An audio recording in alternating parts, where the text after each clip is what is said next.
할렐루야. 여러분의 기도 덕분에 저는 이틀간 교회 협의회 총회에 잘 참석하였습니다. 호치민에 한인교회가 많기 때문에 좋은 협력 관계가 중요한 듯합니다. 함께 모여서 교제 나누고 회의하고 또 총회를 치르고 일꾼을 뽑고 또 함께 기도 제목을 나누는 시간이었습니다. 우리 하늘군 교회뿐 아니라 호치민에 있는 한인 교회들을 위하여 우리가 항상 힘써서 기도해야겠다 이런 마음을 얻게 되는 시간이었습니다.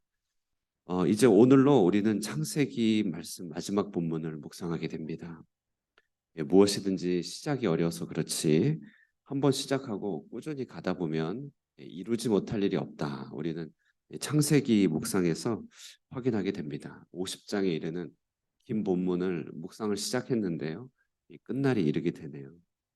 그동안 창세기의 여정에 함께하신 여러분들 모두 수고가 많으셨고 또 감사한 시간이었습니다. 이 세상의 창조를 다룬 이 창세기 이야기는요, 그 끝을 어떻게 마무리할까 이렇게 궁금하게 되죠. 세상의 시작을 다뤘으니 그 창세기의 끝은 어떻게 마무리할까 이렇게 봤더니 창세기의 이 마지막 부분은요, 역시 또 다른 창조를 위한 준비의 과정, 또 다른 창조를 위한 배경 역할을 해주고 있습니다. 바로 이제 이스라엘 국가의 창조, 그러니까 이스라엘 국가가 어떻게 시작되었는지를 보여주기 위한 준비 작업이죠. 그래서 이스라엘 국가가 민족의 국가가 이제 어떻게 창조되었는지, 그래서 어떻게 이스라엘 인구가 많아지게 되었는지, 왜 그들은 애굽에 있게 되었는지, 왜 그들은 이렇게 흑암과 어둠과 혼돈 가운데 거하게 되었는지 그 모든 배경을 이제 말해주고 있습니다. 그것은 요셉과 더불어 이스라엘 일가가 애굽에 내려갔기 때문에 그렇다. 그런 이제 이야기를 하고 있는 것이죠. 오늘 이 마지막 본문에 이제 몇 가지 도드라진 이제 주제들이 있죠. 하나는 이제 요셉에게 용서를 구하는 그 형제들에게 아직도 남아 있는 그런 두려움. 이게 이제 한 가지 포인트고요.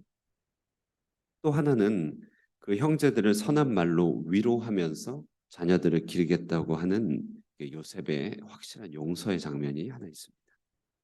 그리고 하나는 이제 요셉이 세상을 이제 떠나면서 하나님께 그들을 부탁하는 장면.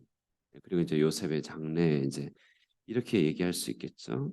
각각 이제 주제마다 교훈점들이 있는데요. 먼저 그 요셉에게 용서를 구하는 이 형제들의 두려움 이 부분 한번 잠깐 묵상해 보겠습니다. 오늘은 이 부분에서요. 어, 이런 것들을 깨달을 수 있을 것 같습니다. 하나는 인생이란 일생을 걸쳐 다듬어 가야 할 죄의 문제가 있다. 다시 말해 인생은 일평생 잔존한 죄의 문제들을 해결하면서 가는 것이 일생이다. 그러므로 항상 주님 앞에 깨어진 마음을 유지해야 된다. 이제 이런 얘기를 하고 있습니다. 본문은 어제 아버지 야곱이 돌아가시고 난 뒤에 펼쳐진 이야기입니다. 극진한 예우로 장례를 잘 치렀죠. 그러나 아버지 덕에 가려져 있던 문제가 불거지기 시작하는 것입니다. 그것은 뭐냐면요. 혹시라도 남아 있을지 모르는 자녀 사이의 앙금이라고 할 수 있습니다. 바로 요셉을 향한 형제들의 죄책의 문제가 있는 것이죠. 요셉은 지금 애굽의 실권자 아니겠습니까? 그가 결정하면 이제 막을 사람이 없습니다. 그러므로 요셉이 마음만 먹는다면 이 형제들에 대한 원한과 보복 얼마든지 진행될 수 있죠. 이 일이 이제 요셉에게는 큰 일이 아니었지만 형제들에게는 큰 문제로 다가오게 된 것이죠. 아버지가 돌아가시고 나니까요. 그래서 아주 두려워합니다. 오늘 본문 보십시오. 15절에 요셉의 형제들이 그들의 아버지가 죽었음을 보고 말하되 요셉이 혹시 우리를 미워하여 우리가 그에게 행한 모든 악을 다 갚지나 아니할까 하고 이렇게 말하고 있죠. 정말 생각해 볼 지점입니다. 우리의 죄와 연약함 한번 생각해 보십시오. 그것은요. 우리가 지금이라고 하는 현실을 무던하게 살 수 있는 것은 은혜가 우리를 가리고 있기 때문에 그렇지 않겠습니까? 때로는 우리 가려진 장막이 우리에게 거두어질 때가 있겠죠. 그러면 우리의 현실을 마주하게 됩니다. 예를 들면 본문처럼 집안이나 공동체 큰 어른이 계시다가 안 계시게 되면은 그 안에 무수히 많은 문제들이 이제 둘 드러나게 됩니다. 또 나도 나를 사랑하고 지지해주는 관계망들이 있잖아요. 그런 관계망들이 조금 변하게 될 때, 또 관계망들이 이렇게 좀 떠나게 될 때, 그동안 내가 가리고 있던, 그러니까 나를 가리고 있던 약점들, 문제들이 도드라지게 되고 내 죄성이 부각되기도 하고 막 그렇습니다. 그렇기 때문에 고든 맥도날드라고 하는 이 분은요, 일생을 어떻게 설명하냐면 우리 일생은 온 생애를 걸쳐서 이렇게 부딪혀오는 이런 돌덩이 같은 죄성과 연약함이 마치 밭가리와 같다 이렇게 얘기합니다. 밭가리 저는 이제 직접 해보진 않고 농번기 때 이렇게 농활 가서 한번 해봤는데요. 딱딱해진 그 흙 위에 돌들이 있죠. 그 돌을 치웁니다. 그리고 이제 삽으로 푸고 물론 기구로 쓰지만 저희는 농활이니까 삽으로 푸고 하면은 삽이 안 들어가요. 왜냐면 그 안에 돌들이 또 있어요. 그럼 이렇게 확 걷어내면서 돌을 또 걷어냅니다. 그렇다고 씨를 뿌릴 수 있느냐? 그렇지 않죠. 또 얇게 흙을 쳐야 되고 그리고 하다 보면은 식물 생장에 방해되는 잔돌이 그 안에 또 있는 것입니다. 몇 차례 밭을 그렇게 뒤집어 엎어야 겨우 식물이 자라가는 것이죠. 고든 맥도날드는 이것이 우리 인생이다. 처음에는 은혜를 받아서 문제가 해결된 것 같죠. 그러나 그 안에 또 부딪혀온 우리 한 죄성이 있습니다. 또 이런저런 계기로 장막이 걷어질 때면 또 걷어야 되는 우리 안에 연약함과 죄성이 있다는 것이죠. 잘 해결되었다 생각한 일도 또 다른 환경, 또 다른 관계망 속에서는 또 드러나게 되는 것이죠. 자, 그러므로 우리는요, 이런 일이 생길 때마다 엎드려야 되는 것이죠. 하나님 앞에 엎드려야 되고, 사람들 앞에 진실하고 겸손해야 될 필요가 여기 있습니다. 지금 내가 안심하고 안전하다고 그게 내 안에 문제가 해결된 것이 아닙니다. 은혜로 보호받고 있을 뿐입니다. 모세와 같이 일평생 하나님 앞에 겸비해야 됩니다.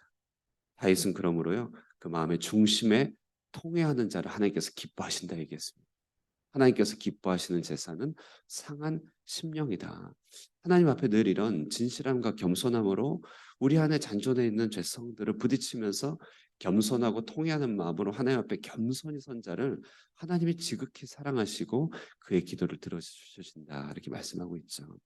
그러므로 우리의 일생을 걸쳐서 우리는 이같이 우리 안의 죄성과 연약함을 다뤄갈 수밖에 없는 인생이다. 이것은 오늘 본문을 통해서 알게 됩니다. 문제가 다 해결됐지만 또 다른 두려움에 직면한 형제들 가운데서 우리의 모습을 보게 됩니다. 본문은 이제 두 번째요.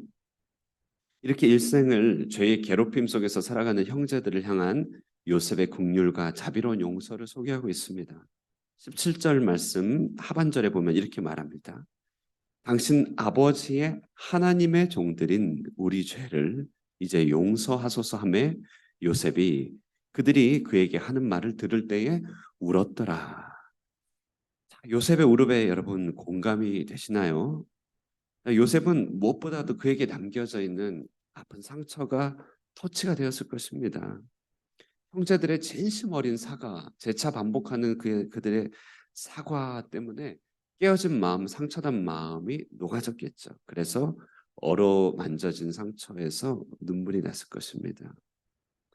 그러면서 요셉은요, 동시에 여전히 우리 형제들 마음에 죄책이 꽁꽁 묻고 있는 그 형제들의 결박됨, 자유가 없음, 형제들의 이 왜소하고 가련해진 모습 때문에 눈물이 났을 것입니다. 장발장 아시죠? 장발장. 생계형 도둑에서 장기 죄수가 되고 그러다가 신부의 그 은잔을 훔친 대담한 도둑이 되었던 이 장발장이요. 그를 변화시킨 것은 뜻밖의 베풀어진 신부의 호의 아니었겠습니까? 이후 그 장발장은 변화가 되었고 정말 불쌍한 사람들, 가련한 사람들로 돕고 결국 시장까지 됩니다. 그런데요, 여전히 옛 시각에 갇혀서 장발장을 의심의 눈초리로 이렇게 따라다니는 한 사람이 등장하죠. 자베르 형사 아니겠습니까? 이야기를 보면요, 장발장은요 한때는 그렇게 도둑이었습니다. 좀도둑이었고 생계형 도둑이었습니다. 그러나 장발장은 변화되었습니다. 그는요 점점 날로 갈수록 커져갔죠. 그의 자비심은 더욱더 풍성해져 갔습니다. 그는 변했습니다. 그러나 자베르는요 변하지 않았습니다. 그는 자비를 몰랐고 계속 그 예전 시각으로 장발장을 쳐다봤습니다. 장발장은 변화되어 비천한 사람을 돌보는 그 상황 속에서 자베르는 끝까지 자기 자신을 버리지 못하였죠. 누가 진짜 불쌍한 사람이냐? 이렇게 묻게 됩니다. 그러고 보면 이 책의 책 제목이 레 미제라블이죠. 레 미제라블, 부러져 불쌍한 사람들, 가련한 사람들이란 뜻입니다. 누가 진짜 가련한 사람이냐? 요셉은요 정말 죄악과 이 죄책에 꽁꽁 묶여 있던 이 형제들의 가련함을 보면서 눈물이 났습니다. 하나님의 섭리가 주는 은혜를 누리지 못하는 그들이 너무 불쌍했습니다. 은혜를 많이 받은 입장에서는 은혜를 받지 못하고 율법에 매여 있는 사람들을 볼 때 불쌍하여서 견디지 못하는 것이죠. 마땅히 하나님의 크신 섭리와 통치 아래에서 어른이 되어야 하지만 여전히 죄에 매여 왜소한 어린아이가 된, 정말 성장하지 못한 증후군에 빠져 있는 이 형제들의 모습을 보면서 눈물이 났다는 것입니다. 히브리서에서 말합니다. 5장 12절에 때가 오래되었으므로 너희가 마땅히 선생이 되어야 될 터인데, 마땅히 선생이 되었을 터인데 너희가 다시 하나님의 말씀에 초보에 대하여 누구에게 가르침을 받아야 할 처지이니. 너무 안타까운 히브리 기자의 말 아닙니까? 때가 오래되었으면 마땅히 은혜 안에서 자라가고 어른이 되어야 되는데, 요셉은 그들을 진정시킵니다. 어린 아이들을 다독입니다. 그러면서 내가 하나님을 대신하겠습니까? 내가 하나님을 대신하겠습니까? 당신들은 나를 해하려 한 것이 맞습니다. 그러나 하나님은 그것을 선으로 바꿔 오늘과 같이 많은 백성의 생명을 구원하게 하시려 하셨나니. 여러분, 무릇 어른이 아이를 용서하는 것이죠. 많이 받은 자가 적게 받은 자를 탕감해 주는 것입니다. 섭리의 한 중간을 통과한 요셉은 그 풍요로운 정말 큰 강줄기 같은 하나님의 은혜를 맛보고 마음이 부요합니다. 형제들과 더 이상 싸우지 않습니다.